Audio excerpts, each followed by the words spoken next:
My name is Frank Cicero, author of Creating the Land of Lincoln, and this is Author's Voice.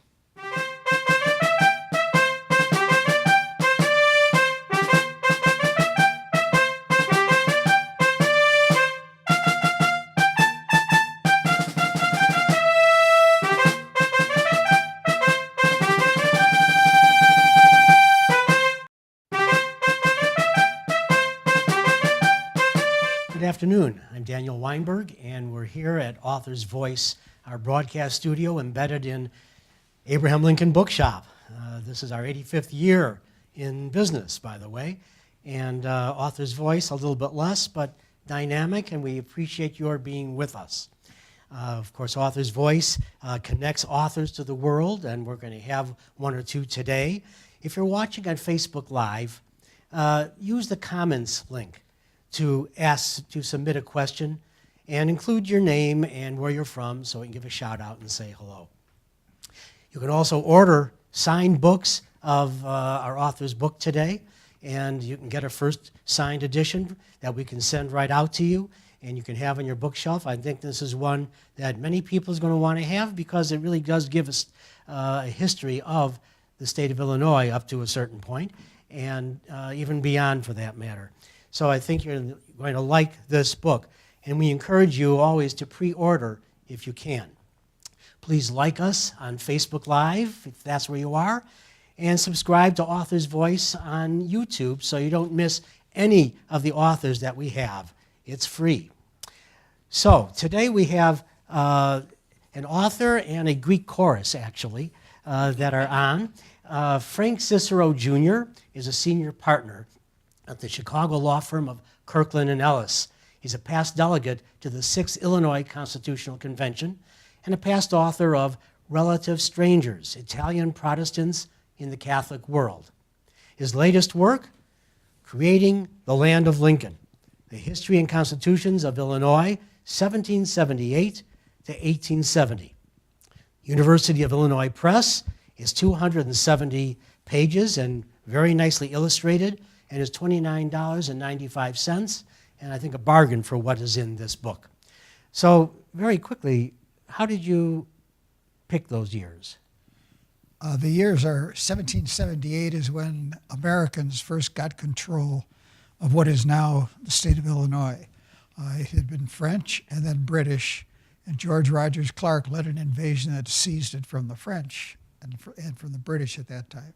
1870 was the date of the Fourth Constitution, Third Constitution in the 19th century, Fourth Convention, a very significant date because that Constitution lasted 100 years. Oh, so we're still under that for a while. It was very progressive. Well, we will talk about that. Our other guest today is Samuel Wheeler, who is our state historian, our 10th state historian of Illinois. He has a master's from the University of Illinois, a PhD in history from Southern Illinois University, and he worked at the Abraham Lincoln Presidential Library since 2013. He lectures widely, writes for scholarly journals and popular magazines, offers commentary to newspapers, radio, and television outlets, and he serves as the Director of Research and Collections at the Abraham Lincoln Presidential Library and Museum, and he's a member of the state's Bicentennial Commission. This is going on right now. And he will tell us the latest news from the Illinois Bicentennial and what's happening at the museum as well. But we do invite you, as we talk about Frank's book, to participate, be that Greek chorus that I said. And a little later on, we'll talk about the exhibit and ask you to give us some insight into that. Well, this gives me a chance to show my favorite Lincoln book, Lincoln's Doctor's Dog and other famous bestsellers by George Stevens, an insightful work about how bestsellers become bestsellers. We all know why, for instance, there's no Millard Fillmore bookshop. He doesn't have long enough coattails. Abraham Lincoln does. So what I wanted to ask is, how was the land of Lincoln created? We know why, it's Lincoln, but how? Do we know that at all? And we talked before about it, and you said that would be an interesting pamphlet. Oh, sure. Well, in 1955, the Illinois legislature gave us that moniker. But we were talking earlier, when does that phrase really come into common parlance? And it'd be interesting to do a newspaper search where that comes about. My suspicion, my guess, is that it comes about after the assassination, as folks realize that Abraham Lincoln has become the most famous Illinoisan that there's ever been. And I would argue Abraham Lincoln's going to go down as the most famous Illinoisan there will ever be. And certainly that begins to take Jordan, shape. Oprah. I think Abraham Lincoln's even more famous than Oprah. Okay. More schools Yeah. after Lincoln than Oprah. That's right. I know that. All right, that's interesting. So the book title has Lincoln in it, of course. Again, coattails, I would think. Is that the overriding meaning of the book? Or the Constitution, I know, is a structure of it, the skeleton. And why Land of Lincoln? Why is that important? Well, I think the title is important and significant because events happened between those years that created the conditions that result in calling it the Land of Lincoln. But mostly they happened between 1818 and 1860 when Lincoln was elected. They included a geographical change in the state, which was critical, and they included the fact that the Republican Party was able to win not in 1856 and again in 1860 only because of a couple of things we talk about in the book. It Yes. truly created the conditions for Lincoln to win. Were we ever in danger of becoming the land of Douglas? Well, of course, we've had a couple of eminent Douglases here. There's one that's familiar to contemporaries, Senator Douglas. But it is interesting that Stephen Douglas, who was a contemporary and perhaps the object of your question,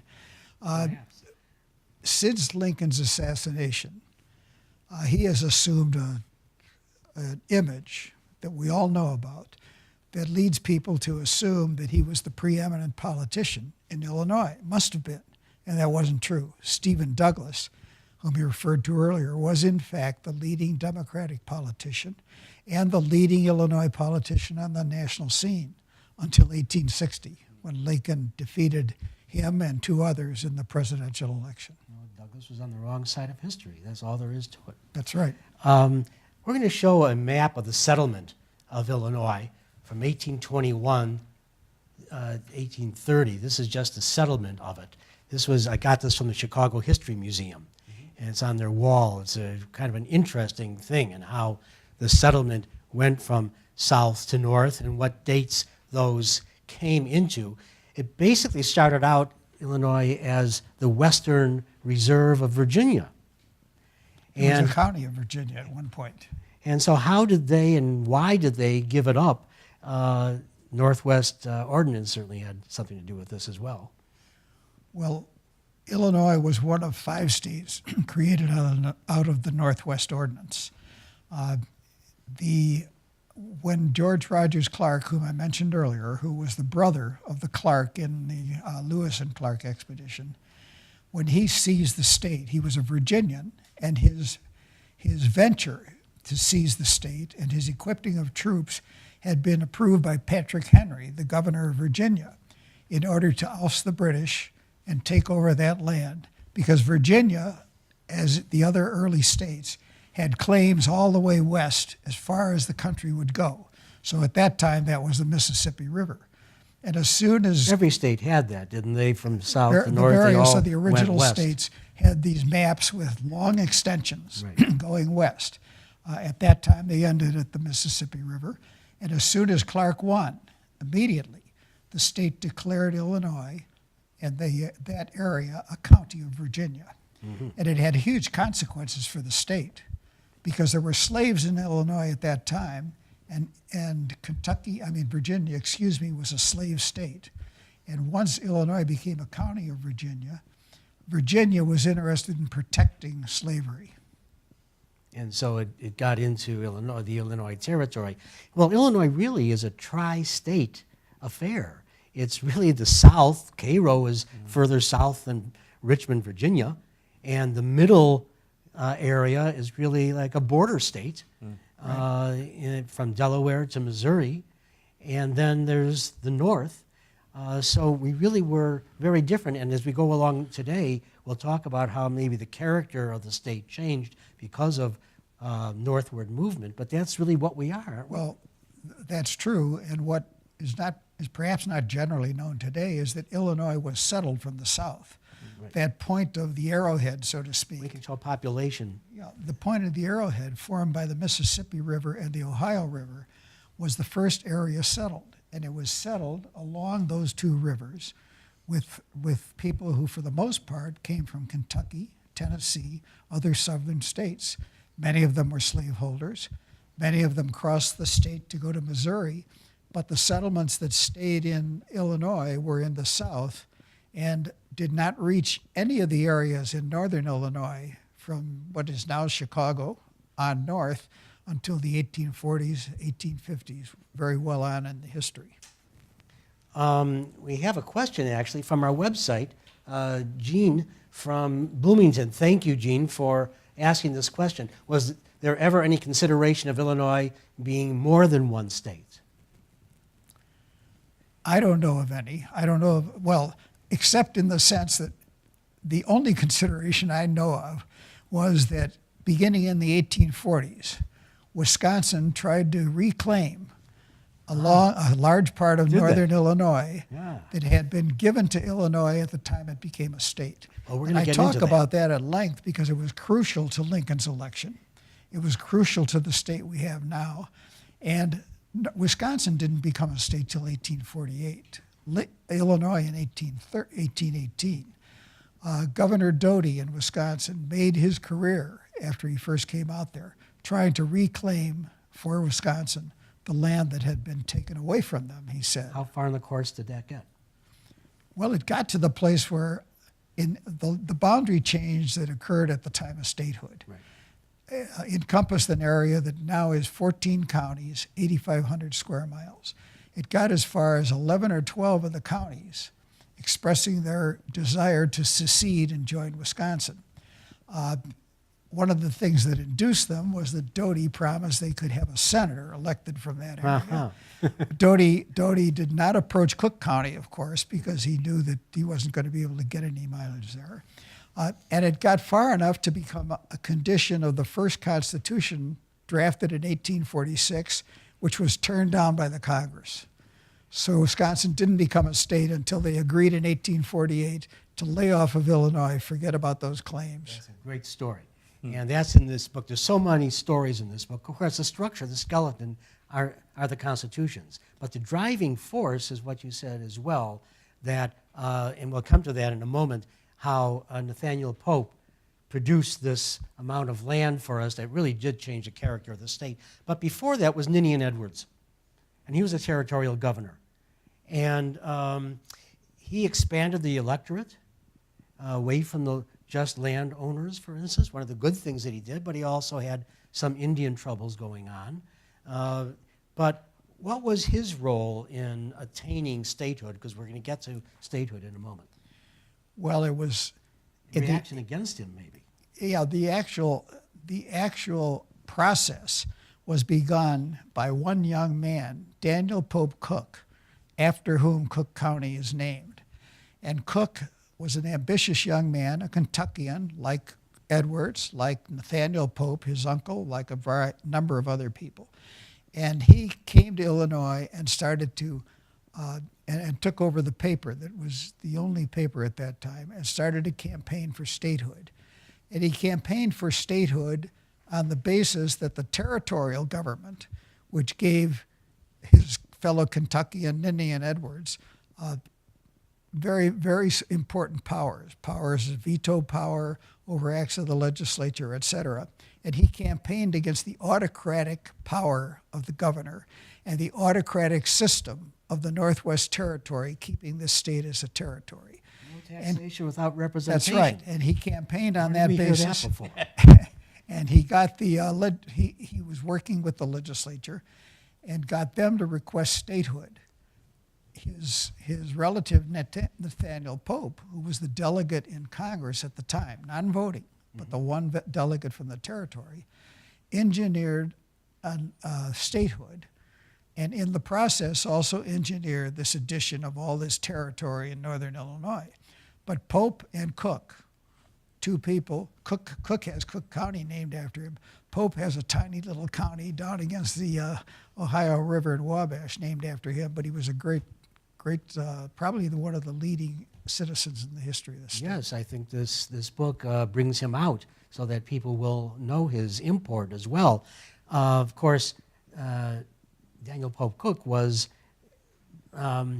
he manipulating or helped by the manipulation of the census? We had to have a certain number to become a state. No? Well, the enabling, when Pope got the enabling legislation passed, that is, Illinois can go ahead and write a constitution, it also said that they had to have a population of 40,000. Pope achieved one thing, and that is that the original plan was to have U.S. Marshals determine the census. Mm-hmm. Pope got that written out of the provision for the census, so that Illinois could use its own census takers, and they had a bogus census. The official population taken in December was 34,000 some, which is in fact the amount that's mentioned as the population in the Bicentennial materials now. But Illinois came up with a figure of 40,670, something like that. Census takers took people's residents as they moved across the state, for example, going to Missouri, so that 3 or 4 different counties would count the same person. Oh, They included like people county here in our voting. They included people It's in as our far DNA. north. They included people as far as what was then Fort Crawford in Wisconsin. Were Indians and or the blacks involved in that census? Did they count at all? They were not counted, although they were both present in considerable numbers. No. So I have a document here signed by our first governor, Shadrach Bond. And Illinois became a state, by the way, on my birthday, Really? April 4th. And so this is, he was the first governor, and he's here sending Illinois statutes to the state of New Hampshire and asking that the New Hampshire governor do the same back for Illinois so they can build up their libraries and know what other states are doing. Dan, I don't want to disappoint you or disillusion you, but Illinois became a state on December 3. December 3? December 3 Where of did I get April 1818. 4th? I don't know. All Well, right. April 4 was during the process of Pope getting the act passed I get to it. enable Okay. the state. But the state I'll take actually that. became a state in December. December. All right, what can I Sorry. say? But it's still Sorry. It's still Tad Lincoln's birthday. So, okay. That's right. That's right. I'm That's okay. right. Now let's talk about Nathaniel Pope, because he's so important here. He had also been a territorial governor, and he really, with Cook, for the desire of self-government, as they were saying, pushed for statehood. And Pope really was the one, you can tell the story, about how he obtained more land for Illinois north. He could have done this, as I look at the map, above the Chicago River, because he certainly wanted to have that.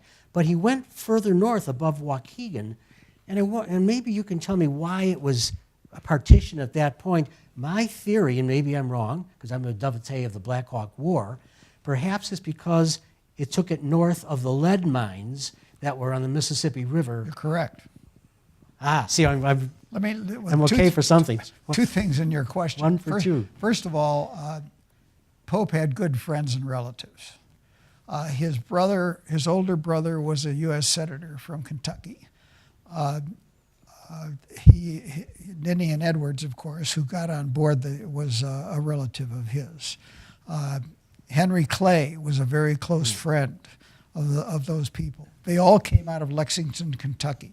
And so when Pope got to Washington and became the delegate, he was among a lot of people that he knew very well, and he was able to line up the votes without a lot of trouble.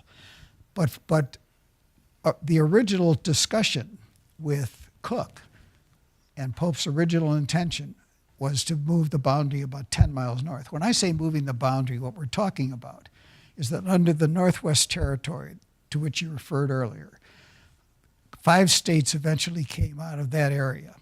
the lower tier of states, which became Ohio, Indiana, and Illinois, under the Northwest Ordinance, the document that set it up.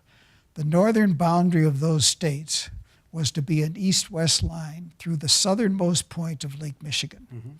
Now, you can be a geographer or whatever to know that if it's through the southernmost point, there's no coastline. And Pope wanted an extension. Less. Yeah, Indiana had it. Well, Indiana added 10 miles when they became a state. They had the but under coastline. the ordinance, there would be no coastline. Pope said he would claim the 10 miles first. Then he realized that that wouldn't get in the mouth of the Illinois River, and which had been discussed as the origin for what became the Illinois-Michigan Canal, to open up commerce to all of the northern part of the state to the Mississippi. So he said, well, I'm going to go for 30 miles. Then he realized that they already had a treaty that gave them a few miles north of that for purposes of forming the canal. So he said, I'm going to ask, but when he finally asked, he asked for 60 miles. And one of the reasons was because of the lead mines. He also asked for special provisions with respect to the lead mines so that Illinois could keep many of the revenues from the mines. Well, that land going up north past Waukegan did two wondrous things for our state. One, it gave Lincoln an election because they needed that northern electoral votes and population, and two, kept me from being a Packers fan. Yeah. That's true. Yeah, That's true. That was close. Well, I discuss in the book all of the political factors, and there were many, that resulted in the Republican Party carrying the state offices in 1856 and Lincoln winning in 1860. And they all come back to the enabling of that boundary change. That's why the title is Creating the Land of Lincoln. The land as originally intended by the Northwest Ordinance would not have been a land from which Lincoln would have been elected. He might well never have stayed here, actually, because it would have been a slave-dominated southern state.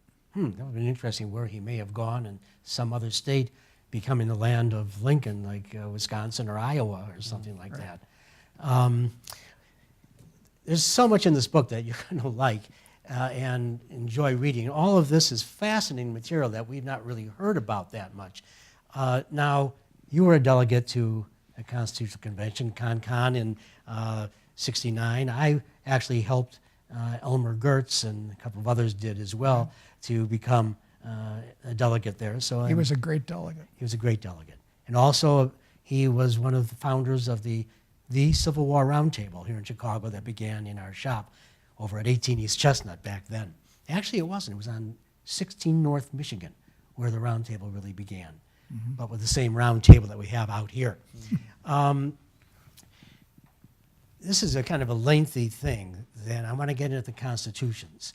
And before we do that, because that's going to be lengthy, I want to bring Sam into this for a moment and jump forward to our bicentennial. And the exhibit that you are part and parcel of putting together and has already opened at the Abraham Lincoln Presidential Library Museum in Springfield. And I presume they can go on the website there and see about it, hours, and how to get to it. But tell us about the exhibit and what's happening for the bicentennial for the state that was helped to be created by the Pope and Cook and now Cicero. Yeah. So first off, Dan, thank you so much for having me up here today. Mr. Cicero's book came out. I was so excited about it. What a great contribution at the Bicentennial of Illinois history. As you all were talking, and as I've been looking through Frank's book, in the historiography of Illinois, there's often books about Chicago and books about the rest of Illinois. This is a really nice book that combines those two histories.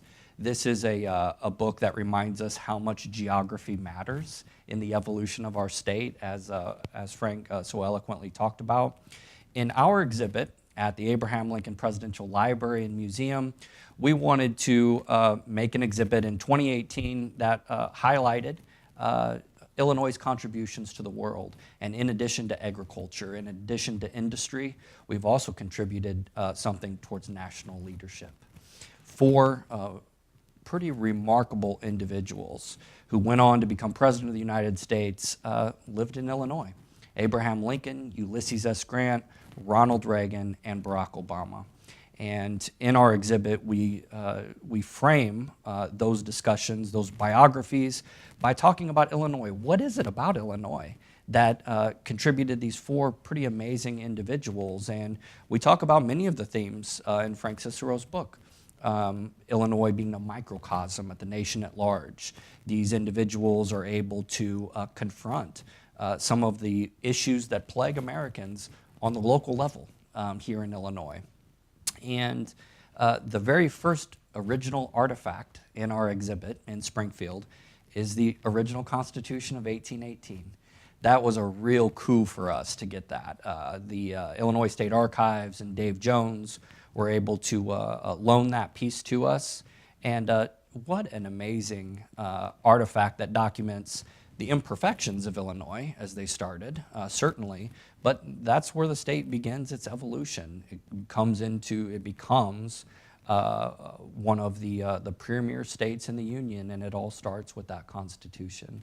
So we've had four amazing presidents coming out of here. I hate to be the Avis to Hertz. Is Ohio more? Or have we caught up with them? I think Ohio had five. So Am I wrong?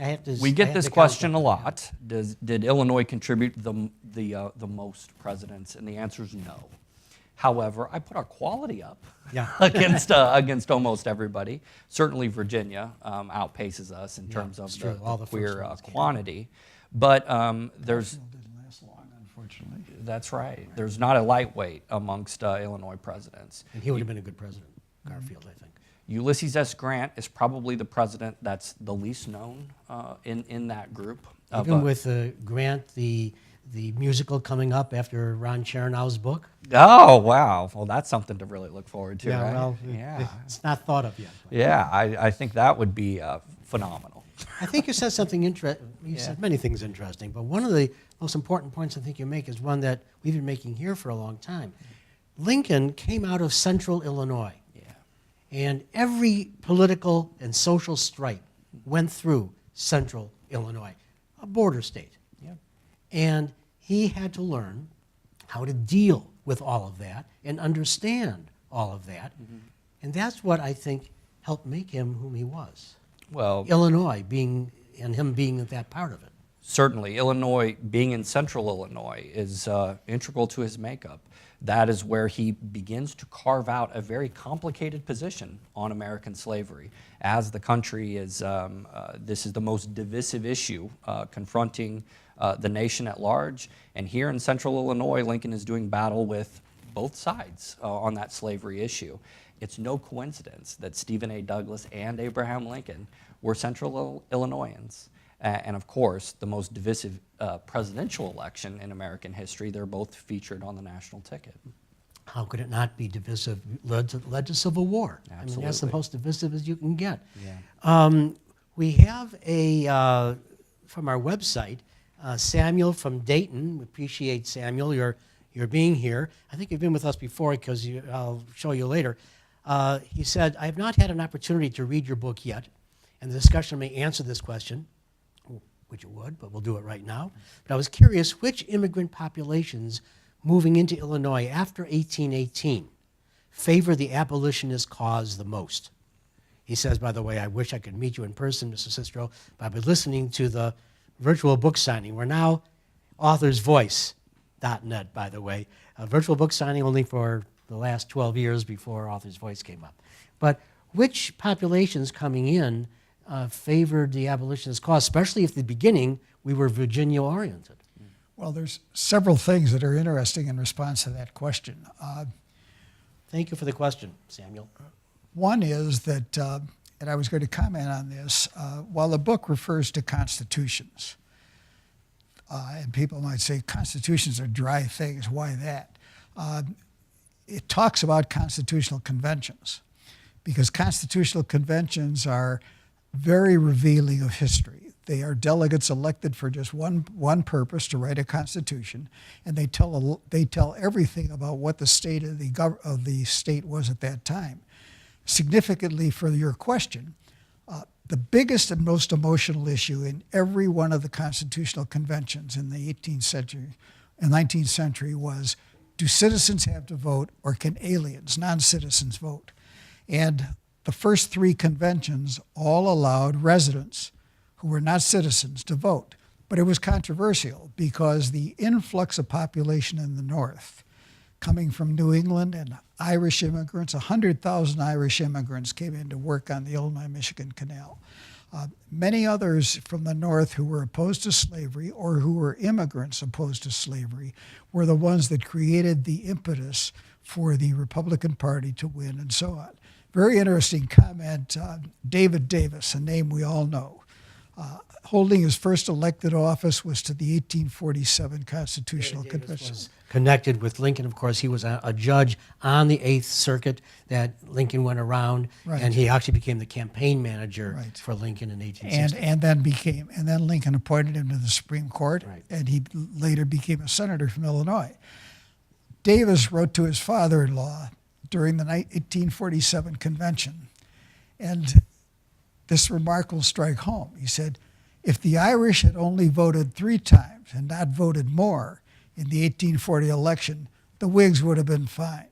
Now, we've heard that same refrain over and over and over again about Cook County, and it was the big, decisive, and emotional issue in all of these conventions.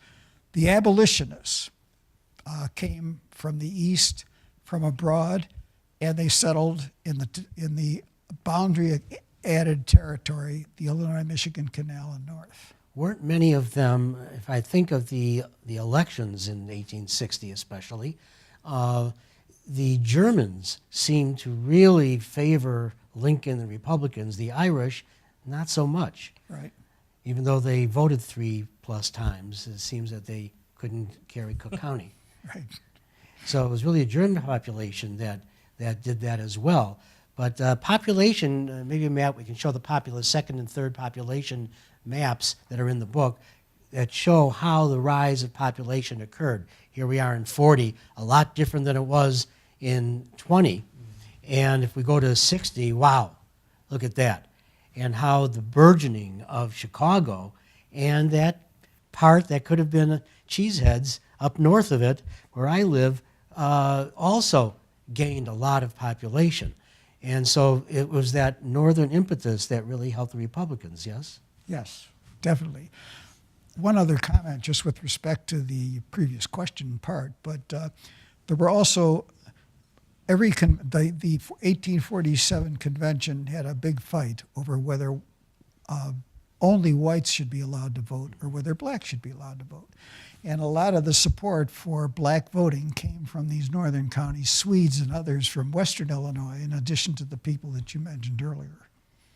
Now, of course, transportation helped make this happen, did it not? Yes. And the Iron Horse was the mode of transportation around the country. They didn't have as much of it in the South, and that did not help them during the war. But this is the locomotive that we're showing right now. And you'll see on a map of Illinois the rivers and canals and the transportation system that went around. And that was really going north-south, was it not, mainly? Well, and east-west. From the east. Yeah, east-west. The railroad you see going straight west to Chicago eventually became a part of the Transcontinental Railroad. Mm-hmm. And those are the railroads. They didn't come until the 1850s, but they bound the state together and they supplied a lot of the commerce for the continued growth of the North. Also politically, of course, the three state capitals, Kaskaskia, then went up to Vandalia, and then up north to Springfield, which the Long Nine and Lincoln were part of doing. Would you give us kind of a structural overview, not lecture especially, but a structural overview of the 3 conventions you're talking about? You've already spoken about the volatility of slave owners and the blacks in each one of them. What other commonalities did they have, or what other dissimilar nature did they have? But were there commonalities that kept going up through them? Let me add one other convention, because there was a convention in 1862, which did not result, the Constitution that they drafted was turned down. And that was an interesting convention for reasons I'll mention in a minute. But commonalities included who gets the right to vote, included issues like whether you should have a strong governor or a weak governor, strong representation by the people in the legislature versus a strong executive branch. You had the significant thing in the 1869 convention resulting in the 1870 Constitution. One of the most significant things was that after the Civil War, Illinois was still divided very strongly north and south. The South were very sympathetic, were Democratic, very sympathetic. The North to blacks and against blacks, but against the old Southern ways. The North Republican, etc. And basically, the convention came up with this multiple-member voting system with cumulative voting, so that was a way of accomplishing a representation across these lines. One comment about the 1862 convention. It was an effort to rewrite the Civil War by the people who were elected to the convention. The 1860 election, which elected Lincoln, said, let's have a constitutional convention. The election for delegates occurred in 1862, and it elected, in contrast to Republicans and so on, it elected mostly Democrats, who immediately began an investigation into the way Governor Yates and the Illinois was supporting troops and so on. They tried to indict the governor. They tried to complain. They complained about all of these things relating to the war, and of course, the Constitution then was not adopted because it had become so controversial. You know, this is a book that, you know, everyone here watching this, you're interested in history. That's why you're here. And the interesting thing is that this book, you're going to be asked by your friends and neighbors throughout the Bicentennial, because you're the historian, about Illinois' history. And here is a great Cliff Notes for you to have on your shelf, signed first edition as well, and hopefully this will get into a second edition quickly. So this is one that I think you would like to have on your shelf. I enjoyed reading this. It was not dry. Even though it had a constitutional convention framework, it was not dry. I learned a lot, and you were able to give it in, well, I don't want to say sound bites, but historical bites that people can easily ingest and understand how this went along. So it did represent the greater society, each convention. This might be outside the scope of your research, but how do Illinois conventions historically relate to the conventions of other states, maybe surrounding or further afield? Did they go through the same sorts of things, even though Deep South would have been very much different than New England, very much different than Illinois, but did they go through similar problems overall if it is within your scope of this? Well, I can't comment on what exactly and specifically happened in all these conventions, but a lot of them that I'm familiar with are the ones of states in the Northwest Territory.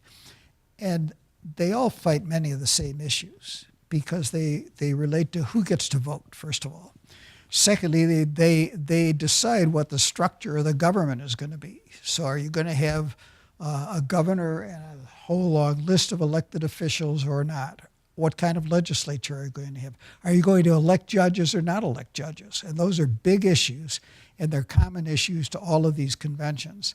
So that I think that I can't comment, and it would take a long time to comment on all of them because there have been a lot of them over the years, but they're common issues. And I presume they also reflected the societies Well, they were in. they reflect the societies to an extent that normal political events don't.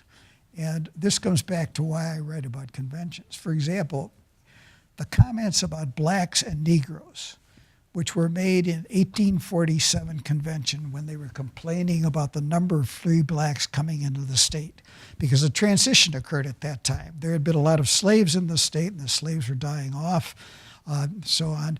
But free blacks were coming into the state, and the comments by the delegates about, and the language they used about describing blacks would shock you when you see it, and you would be shocked that if it were spoken today. Same in 1860, or 1869.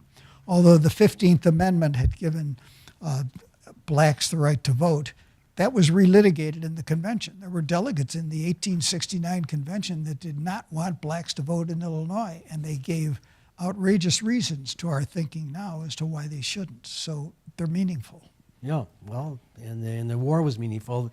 There were outrageous reasons for slavery back then as well. So we've gone through. We found a newspaper in your book of a slave auction that happened in Kaskaskia in 1826. So Illinois, during our statehood, had slave auctions.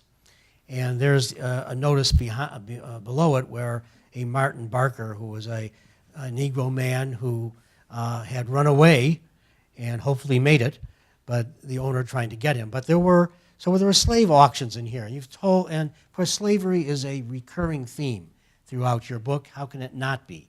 And as you said, our original landowners and populace came from slave-owning populace, and I'm wondering now, actually, if we should be renaming Menard County a slaveholder, certainly. If there's anyone out there who wants to start a petition, there you have it. Jefferson really prohibited slavery out here, and that's one of the things that indentured servitude came as a role. And I want to talk about the indentured servitude that was kind of a loophole to some of this throughout your book.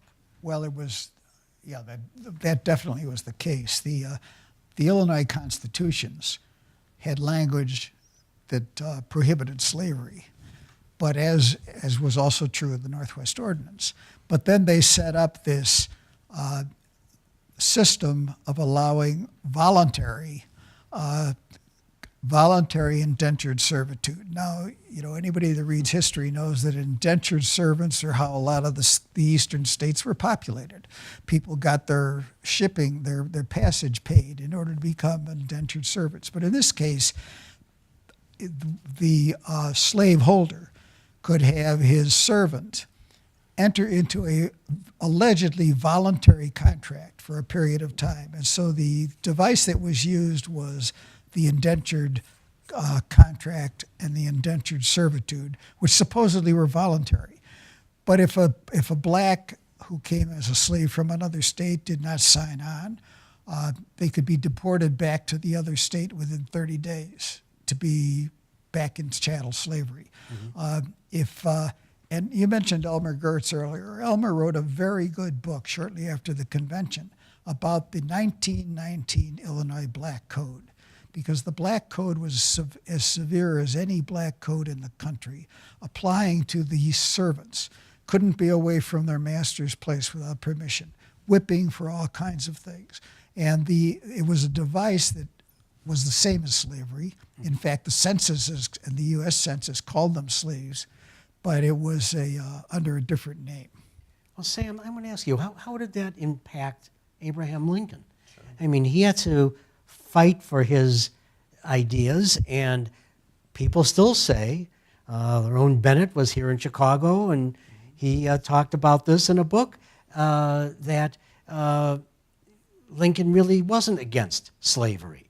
But he certainly had to deal with it, and of course we here think a little bit differently about that, and I have things to back it up with, as I'm sure you do too. But how did he deal with a society that, especially in the area he was in that border state, how do you deal with that during his political rise? So Frederick Douglass, when he met Abraham Lincoln during the American Civil War, he remarks later that Lincoln really treated him as a human being. He didn't remind him of the differences in the race. And Frederick Douglass says that was all the more remarkable because Abraham Lincoln came from a state with black codes.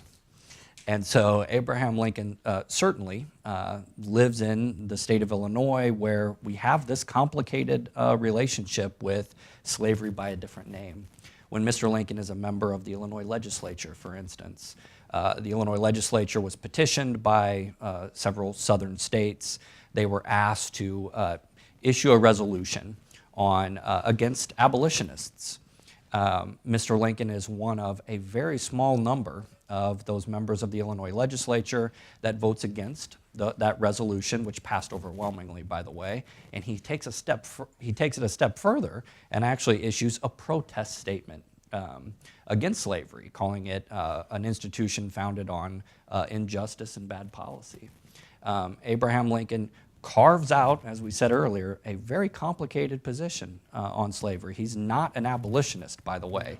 The great emancipator is not an abolitionist. Well, right? he wouldn't have been president. Right. So it's like Seward was not going to be president. During the Lincoln-Douglas debates, Douglas is trying to paint Abraham Lincoln as a radical abolitionist. Mr. Lincoln spends a lot of time during those debates defining his position. I'm not an abolitionist. I'm against slavery, but I'm not for the immediate emancipation The Constitution of slavery. was there.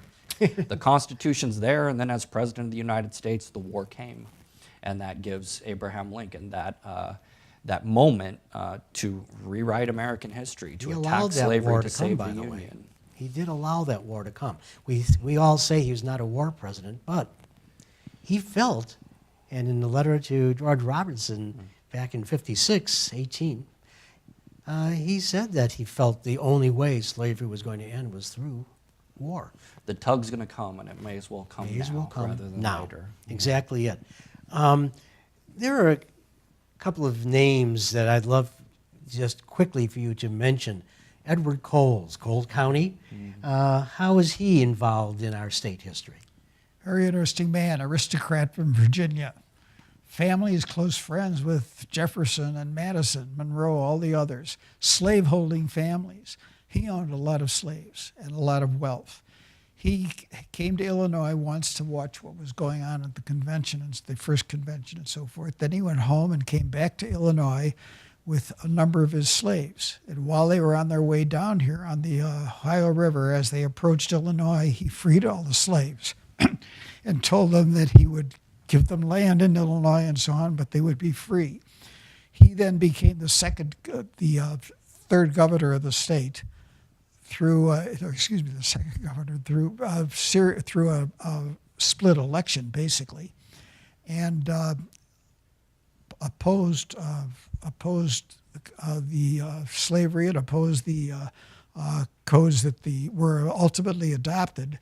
But he also fought the effort to have a constitutional convention that would be a convention adopting a slave constitution.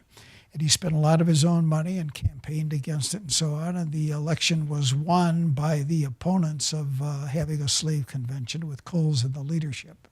Well, that's putting state above his personal. And he ultimately went back to the East and left Illinois. And a name that no one really knows, Epsy Smith, who had ties to Mary and Abraham Lincoln. Who was Epsy Smith? These are numbers of people in here. There are all sorts of people you're going to hear about that you may know their names because a county or a stream is named after them. But Epsy Smith. Epsy Smith is interesting because she was an indentured servant who had been given to Governor Edwards, Ninian Edwards, by friends from Kentucky, and who later became owned by the governor's son, Ninian Edwards, and who was in Springfield at the time that Ninian Edwards, who was Lincoln's brother-in-law, by the way, they were both married to Todd girls. Epsy was a servant in the Edwards house, and claimed later on that she was present at the time that Abraham and Mary Lincoln were wed, and also worked in the Lincoln house at home. At times in the Lincoln home on loan from from Lincoln's brother-in-law. I'm going to show a pamphlet from the Black Hawk War, 1832. I have a big collection at home, actually. And And here I have to myself say that in the book, you mentioned the 2 elective offices that he had prior to the presidency. He had 3. And the third one was captain Right. of his Correct. in the Correct. Black Hawk War. Correct. That was his first, I once owned his first elective signature, actually. Elected by friends from New Salem, You because got the group regiment or whatever it Is- was were all residents of neighbors. And That's right, residents. exactly it.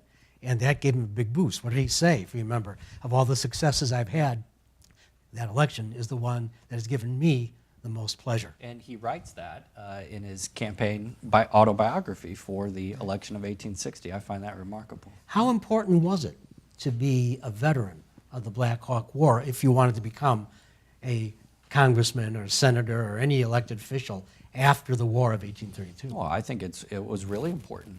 Abraham Lincoln is able to make all sorts of connections during the Black Hawk War, including he meets John Todd Stewart, who goes on to become his first law partner, a extremely influential member of the Illinois State Legislature as well.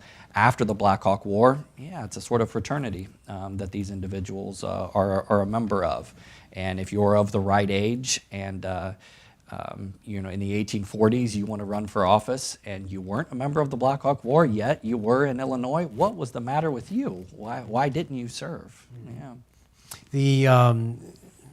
I had not remembered that Chicago was called Porkopolis, and you reminded me of that in the book. I think we have the harbor and how it became so large, and was it really the centrality of Chicago and to the lakes, to everything? That's why the stockyards went there. I remember as a child going to Midway Airport, the only airport you can go to. Orchard Field, which became O'Hare, hardly existed. And we had to go through Midway in our old Chevy and Oldsmobile first with no air conditioning through the stockyards in the summer. I'll never forget that.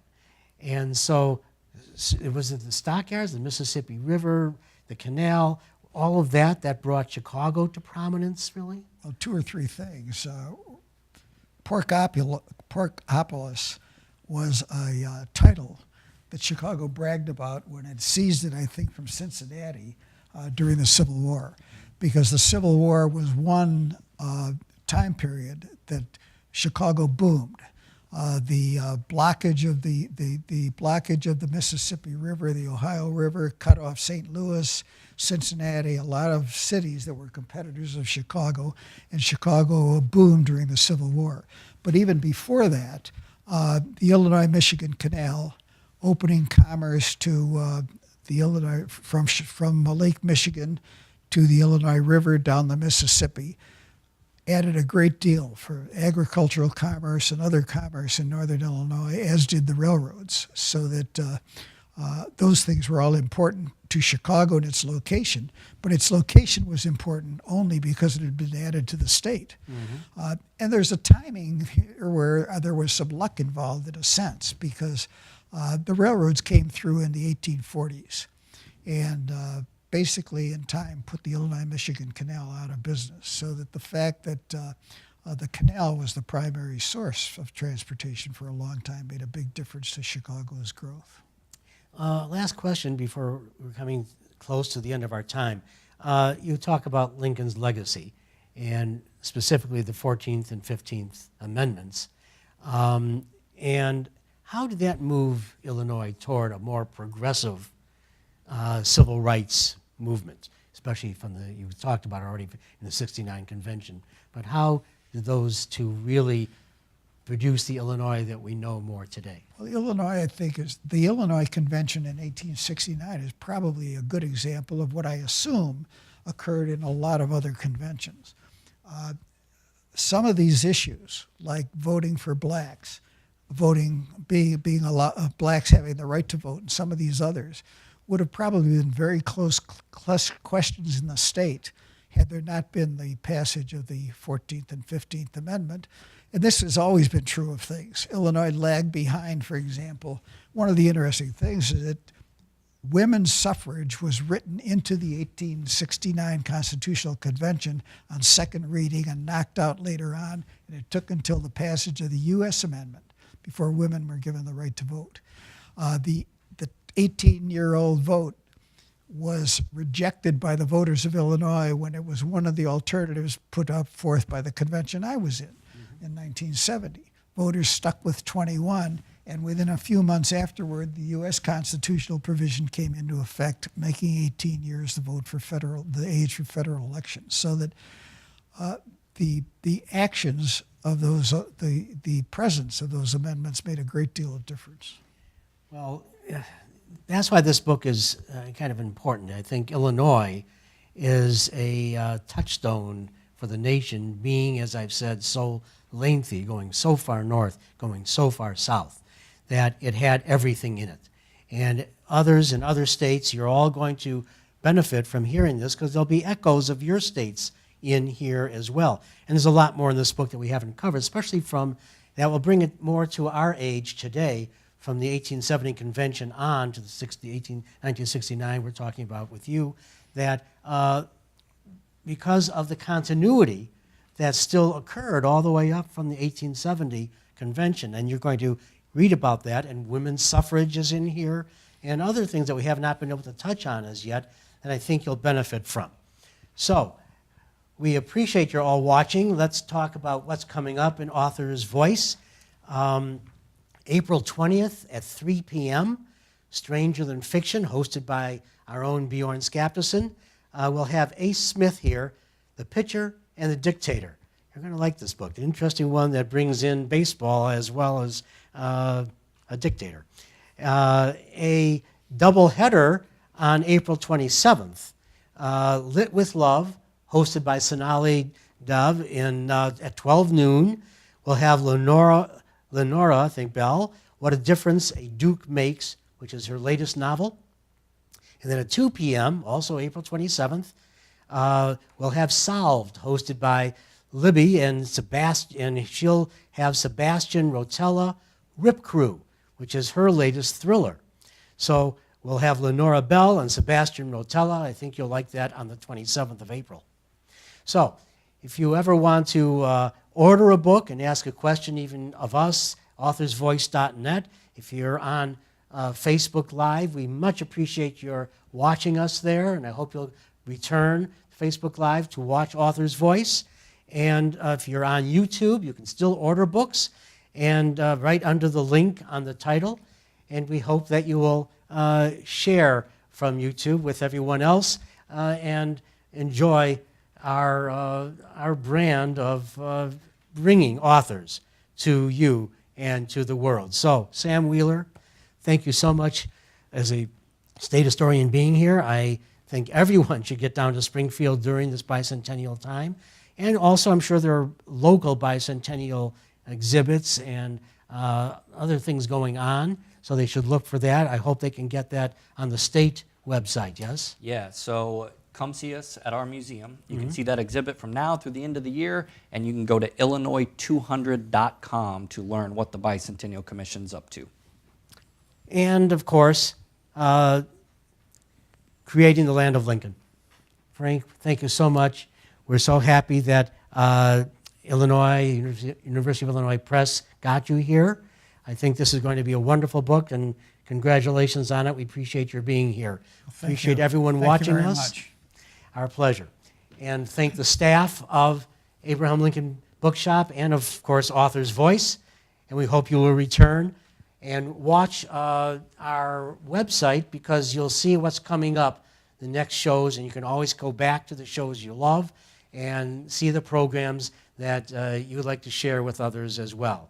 Again, thank you for joining us, and we'll see you again.